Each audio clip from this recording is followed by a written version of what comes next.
В 79 году нашей эры внезапное извержение вулкана Везувий поглотило под собой два выдающихся города античности — Помпеи и Геркуланум. Это катастрофическое событие стало настоящей трагедией для местного населения, унесло множество жизней и привело к разрушению бесценных культурных памятников. Одним из самых значимых таких памятников была библиотека, расположенная в Геркулануме, в которой хранились свитки с важнейшими знаниями древнегреческой и римской цивилизации. Эти свитки содержали философские, литературные и исторические произведения, которые столетиями были потеряны для науки. С течением времени свитки, затопленные под слоями вулканического пепла, стали обугленными цилиндрами, загадочными артефактами, которые археологи и ученые находили, но столкнулись со серьезными трудностями в попытках их расшифровать. Обугленные внешние слои свитков чаще всего становились непреодолимым препятствием для анализа, и те знания, которые могли бы обогатить наше понимание древнего мира, оставались недоступными. Однако в марте 2023 года группа исследователей инициировала конкурс под названием «Vesuvio Challenge», призом в котором стала значительная сумма — более $1 миллиона. Главной задачей участников стало прочитать свитки, не трогая их физически, что представляло собой огромную сложность, но и возможность для научного прогресса. В процессе работы ученые использовали передовые технологии, такие как рентгеновские лучи и микросканирование, чтобы анализировать свитки на молекулярном уровне и распознавать символы без разрушения этих античных сокровищ. Эта комбинация даровала им надежду на наконец-то раскрытие секретов, скрытых в обугленных слоях. Значительный прорыв в расшифровке обугленных свитков произошел благодаря студенту Люку Фаритору, который первым среди исследователей смог прочитать слово «порфира» на одном из свитков. Этот момент стал толчком для дальнейшей работы, и вскоре расшифровка древних текстов начала активно набирать обороты. К началу 2024 года группе удалось расшифровать более 2000 букв, что дало надежду на восстановление частично утраченных знаний, которые могли бы существенно изменить наше понимание античного мира и его культуры. Несмотря на обугленность свитков, удалось определить, что текст принадлежит древнегреческому философу Филадему. Его работы охватывали вопросы жизни, философии и человеческого существования. Среди его размышлений было много предсказаний о страданиях людей, подавлении и стратегической тишине. Он с глубоким пониманием относился к условиям выживания в очищенном и враждебном мире, в условиях изменений и утрат. Филадем давал советы, как адаптироваться к этим условиям, что актуально и сегодня, отражая глубину его анализа человеческой природы и судьбы. Филадем, живший задолго до извержения Везувия, делал предсказания, которые поразительно точно описывали современные проблемы, с которыми сталкивается человечество. Удивительным является факт, что искусственный интеллект не только помог в расшифровке свитков, но также нашел аналогичные сценарии в других древних текстах по всему миру. Эти предсказания касались циклов разрушения и обновления, которые, подобно рекам, текут через века, оставляя за собой след в истории. Шумерская цивилизация, одна из первых разработавших систему письма, известную как клинопись, является источником множества древних знаний. Исследование показывает, что среди шумерских табличек были найдены фразы, которые даже сегодня могут быть интерпретированы как описание генетической инженерии.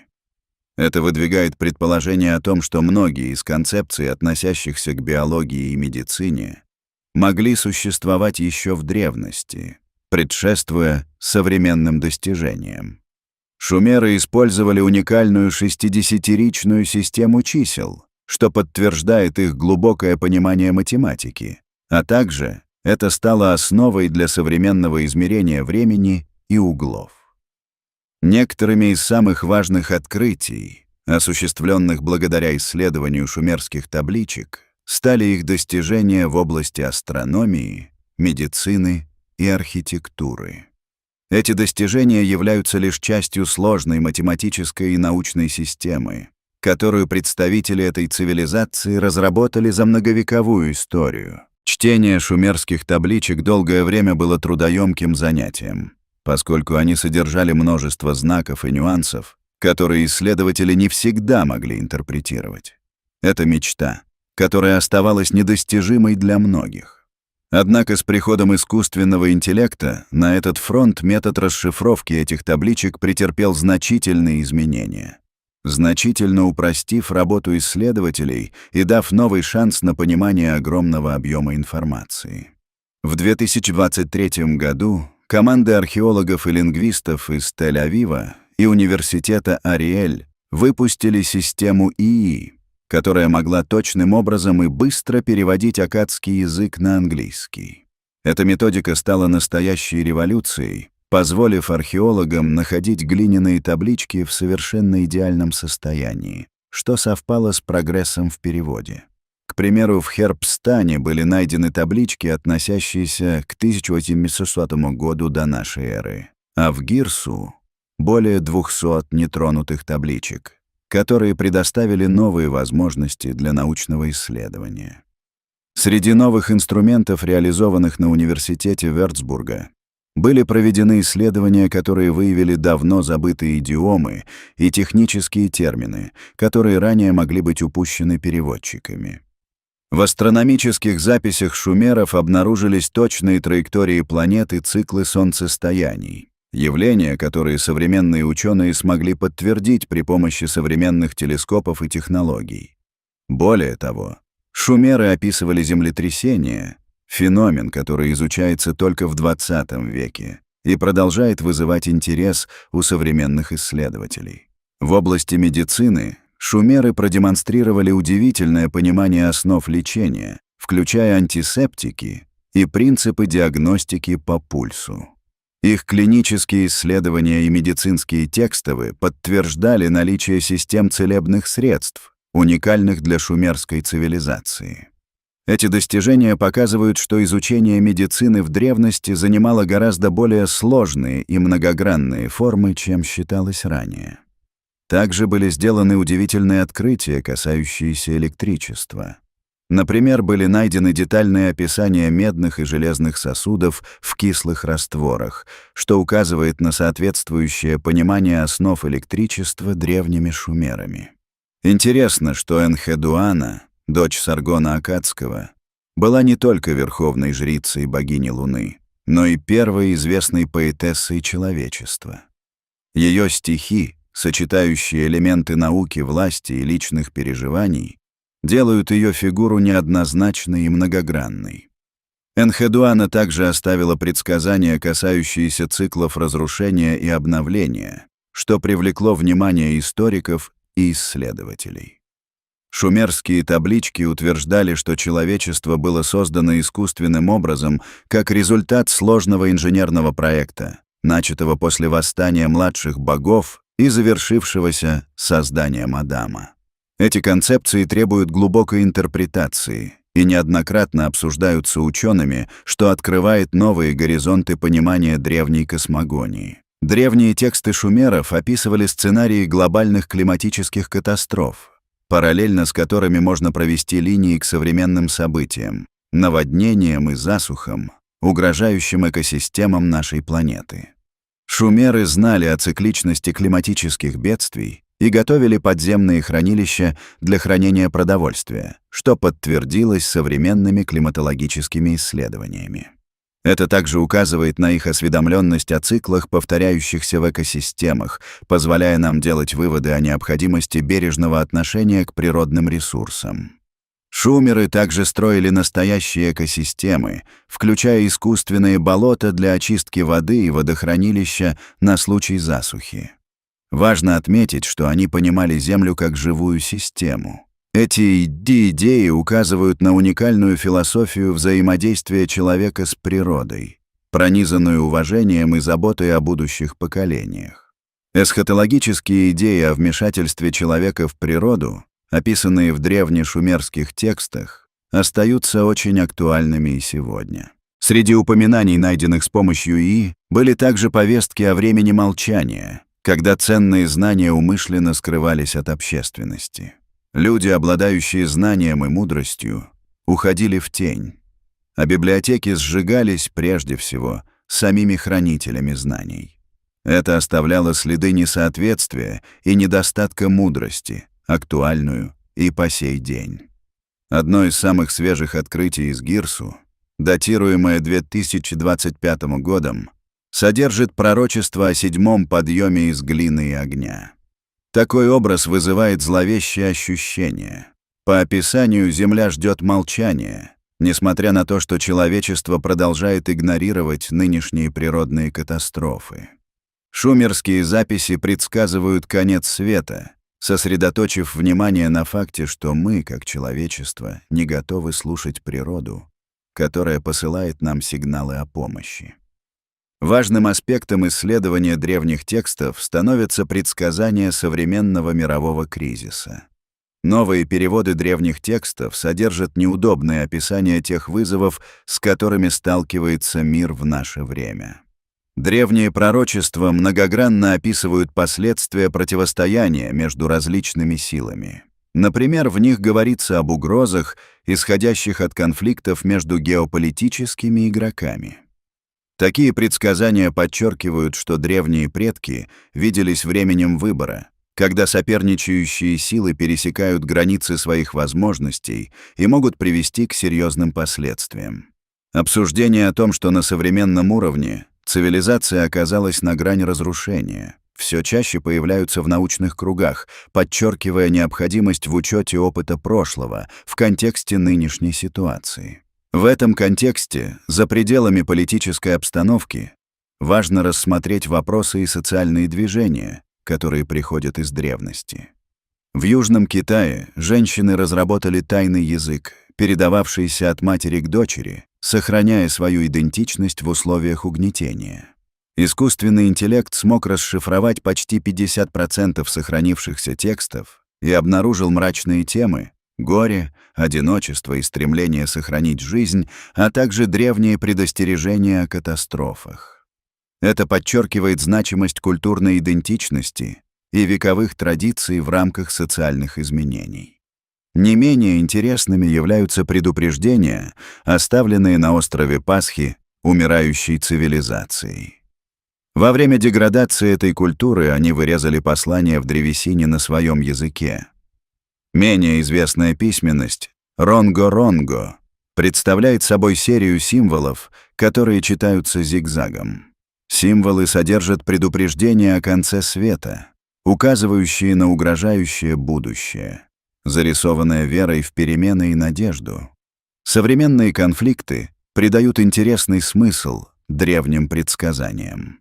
Анализ показывает, что Россия против Украины, Индия против Пакистана, Китай против Тайваня и Иран против Израиля иллюстрируют глобальные проблемы, с которыми сталкивается человечество. Эти события в очередной раз подчеркивают цикличность конфликта и важность изучения истории для формирования будущего. К тому же такие древние тексты, как те, что писали майя, сообщают о том, что когда два солнца сияют в небе, одно из них должно погаснуть. Это высказывание наглядно иллюстрирует ситуацию, когда два сильных противника не могут сосуществовать мирно, и один из них неизбежно окажется в проигрыше.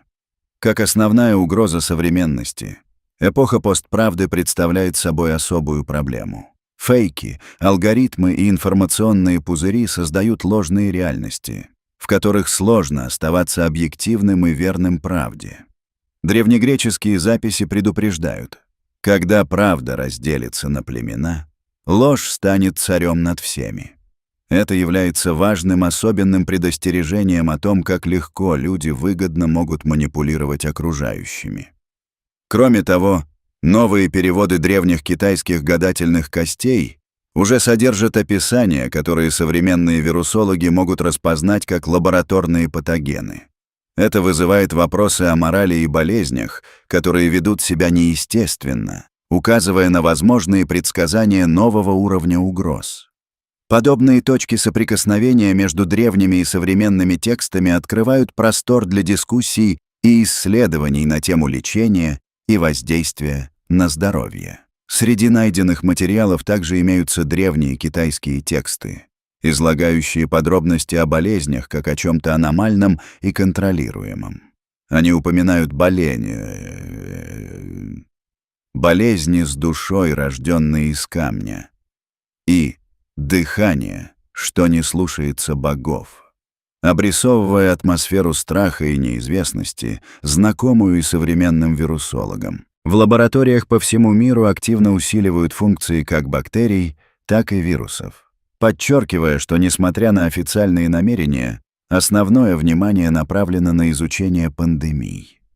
К сожалению, неофициальные исследовательские программы тоже могут быть направлены на создание биологического оружия, вызывая глубокие опасения среди человечества. Ситуация с пандемией COVID-19 прекрасно иллюстрирует последствия распространения опасного лабораторного патогена и его воздействия на здоровье населения планеты. В этом контексте стоит отметить, что этруски оставили множество надписей, которые во многом до сих пор не были переведены, что открывает широкие возможности для дальнейших исследований. На их надгробиях упоминаются уникальные принципы лечения с помощью трав, металлов и даже через живую воду. Это подчеркивает их продвинутое понимание медицины. Они оставили много записей о магнитотерапии и медицинской диагностике, которые на сегодняшний день кажутся невероятными. Поражающим был запрет римских властей на этрусские ритуалы, которым они считали опасными для поддержания порядка. Важным открытием стало и то, что до сих пор остается тайной. Так называемая Багдадская батарея, найденная в Ираке, которая производит электрический ток при добавлении лимонной кислоты. Шумерские таблички также описывали основы электрохимии, что вызывает множество вопросов о понимании электричества в древности. Египетские храмы, такие как храм в Дендере, сохранили изображения, которые представляют собой загадочные лампочки. Инженеры нынешнего времени делают выводы, основываясь на этих находках, рассматривая их как прообразы современных электрических ламп и оборудования. Таким образом, можно предположить, что древние цивилизации обладали более развитыми технологиями, чем считалось ранее, а их знания надолго были утеряны. Дополнительно считается, что боги древних цивилизаций могли играть роль хранителей знаний о катастрофах, которые постигали человеческую цивилизацию. Исходя из текстов, известно, что Энлиль контролировал ветры и законы, а Энки управлял знаниями о воде и мудрости. Нинлиль, богиня зерна и ветра, обладала мудростью, которая не должна была быть забыта людьми, что подтверждает внимание к сохранению знаний в обществах. Однако со временем боги исчезли, и их имена перестали появляться в текстах. Это связано с тем, что Мардук изгнал хаос и установил новый порядок, что также повлияло на истерическое уничтожение знаний о предыдущих катастрофах. Этот цикл повторяется с определенной регулярностью. Гордость ведет к молчанию, откуда появляется огонь. Очевидно, что современное общество и вирусологи зачастую игнорируют предупреждения о катастрофах, оставляя последствия непринятыми. Вопросы и предостережения, оставленные старыми цивилизациями, стали очень актуальны в современном контексте. Новые таблички и предупреждения, которые снова говорят о том, что времени больше нет, обеспечивают связь между прошлым и будущим.